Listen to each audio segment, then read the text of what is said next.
তৃণমূলে যোগ দিয়েই বেফাঁস দলবদলু বিজেপি নেতা। কুণাল চন্দ্রিমার পাশে বসেই সরব হলেন চন্দন মণ্ডল। তিনি কি বললেন, কি ছিল তার বেফাঁস মন্তব্য, সেই নিয়ে কথা বলবো আপনাদের সঙ্গে। ময়নায় অনেক জায়গায় নাকি লক্ষ্মীর ভাণ্ডার আটকে রয়েছে।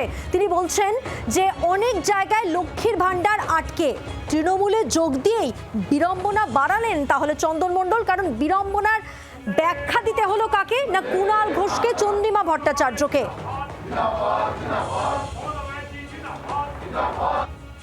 আমাদের বাকচা এবং গজিনাতে যে লক্ষ্মীর ভাণ্ডার বন্ধ হয়ে যায়, এটা আমি মাননীয় মুখ্যমন্ত্রীকে চিঠি লিখি এবং তিনি আশ্বাস দেন প্রকল্পের টাকা দ্রুত গতিতে আমাদের এলাকার মায়েরা পাবে। তারা টাকা পেয়েছে, কিন্তু এখনও 5-6 মাসের টাকা বাকি আছে। আমি আবেদন করছি যাতে এই টাকাটা তাড়াতাড়ি ছেড়ে দেওয়া হয়।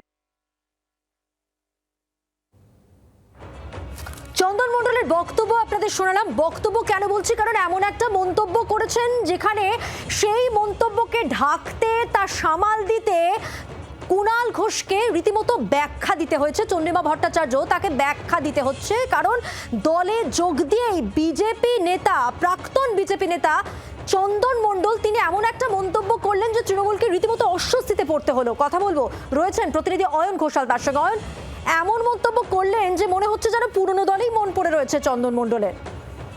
তাই হয়তো কিছুটা অনভ্যাস, কারণ তিনি সদ্য বলা ভালো গতকাল সন্ধ্যের পরে তার তৃণমূলে যোগদান ফাইনালাইজ হয়েছে এবং যোগদানের পরে তিনি এমন একটা মন্তব্য করেছেন যেটা পাশে বসে থাকা এবং জয়েনিং এর মঞ্চে বসে থাকা কুণাল ঘোষ এবং চন্দ্রিমা ভট্টাচার্যকে রীতিমতো অস্বস্তিতে ফেলে দিয়েছে।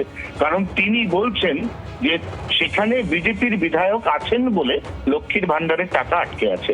এরপরে কুণাল ঘোষ, চন্দ্রিমা ভট্টাচার্য তারা এই একটি লাইনের মন্তব্যের পরিপ্রেক্ষিতে 6 লাইন, 7 লাইন, 10 লাইন ব্যাখ্যা দিয়েছেন ঠিকই, কিন্তু চন্দন মণ্ডল তৃণমূলে যোগদানের লগ্নে একটা অদ্ভুত বিতর্ক তৈরি করলেন, যা পরবর্তী সময়ে বিজেপির হাতিয়ার হয়ে উঠতে চলেছে বলে মনে করছে রাজনৈতিক মহল।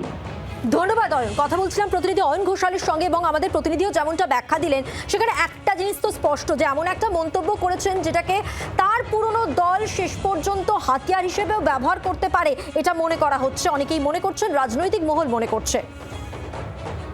ডিপার্টমেন্টের কোনো টেকনিক্যাল কারণে এবার কুণাল ঘোষ এবং অগ্নিমিত্র পাল তারা কি বলছেন শোনাবো। স্কিমের টাকা হয়তো কোথাও দেরি হয়েছে ইত্যাদি, ওটা নির্দিষ্ট কোনো এলাকা বলে না, যেখানে যেখানে ছোটখাটো যে সব পকেট আছে ওগুলো নিয়ে কোনো সমস্যা নেই, জয়েন করতেই পারেন। সারা পশ্চিমবঙ্গে যে বিজেপি থেকে কেউ তৃণমূলে যাচ্ছে না, এই কথাটা আমি কোনোদিন বলিনি। এই কলকাতায়, আসানসোলে, নদিয়া, বর্ধমান, উত্তরবঙ্গ যেখানে যান, রাস্তার একটি মহিলা বলুন, পুরুষ বলুন, বড়লোক বলুন, গরিব মানুষ বলুন, জিজ্ঞেস করুন যে এই তৃণমূল সরকার 15 বছর বাদে তাদের থাকা উচিত কি তাদের যাওয়া উচিত। তারা একটাই কথা বলবে যে এই সরকার আর নয়, এই তৃণমূল আর নয়।